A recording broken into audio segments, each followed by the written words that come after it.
Hi hello friends, welcome back to media talks. நான் உங்கள் Mounika. So என்னடா நம்ம நினைக்கிறது எல்லாத்தையும் ட்ராக்காக கொண்டு வராங்களே, நம்ம மட்டும் இல்லை நிறைய பேர் வீக்காக ஃபேன்ஸ் மனசில் என்ன நினச்சிட்டு இருக்காங்க, அது எல்லாத்துக்குமே ஒரு விளக்கம் கொடுக்குற மாதிரி தான் ட்ராக் எல்லாமே கொண்டு வந்துட்டு இருக்காங்க. இதெல்லாம் பார்க்கும்போது நம்மளோட கமெண்ட்ஸு நம்ம என்னென்னா சொல்கிறோம், நம்ம மட்டும் இல்லை எல்லாருமே ஓரலாக சொல்கிறது இல்லை, நம்மங்கிறது எல்லாத்தையும் நான் மென்ஷன் பண்ணுறேன். ஸோ சொல்லலாம் வந்து டீம் பார்த்துட்டு அதுக்கு ஏற்ற மாதிரி சீன்ஸ் டைலாக்லாம் வந்து இன்க்ளூட் பண்ணுறாங்களா அப்படின்னு எனக்கு ஒரு டவுட் வந்துடுச்சு. ஏன்னா இது ராகினி கேட்ட கேள்வியுமே நம்ம மனசில் நம்ம எல்லாருமே கேட்ட ஒரு கேள்வி. அதே மாதிரியே எல்லாருமே நம்ம சொல்லிட்டு இருந்தது என்னன்னா, எந்த காலத்தில் இருக்காங்க, ஃபோன் இல்லையா, ஃபோனில் கால் பண்ணக்கூடாதா அப்படிங்கிற மாதிரிலாம் வந்து நம்ம நிறைய பேர் வந்து கேட்டாங்க. நிறைய பேர் கமெண்ட்ஸும் அதில் வந்து பண்ணியிருந்தாங்க.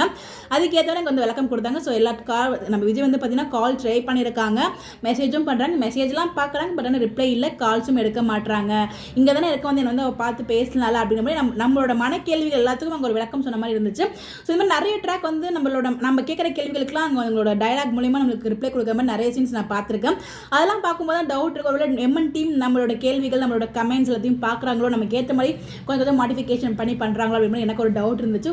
எனக்கு மட்டும் அப்படி தோணுதா, உங்களுக்கும் அப்படி தான் தோணுதா? நம்ம மனசு கேட்ட கேள்வி எல்லாமே அங்கே வந்து பார்த்தீங்கன்னா நம்ம சீனில் வேறு ஏதோ ஒரு மூலியமாக நமக்கு அதுக்கான ஆன்சர் கிடைச்ச மாதிரி நிறைய திங்ஸ் நம்ம பார்க்க முடியுது.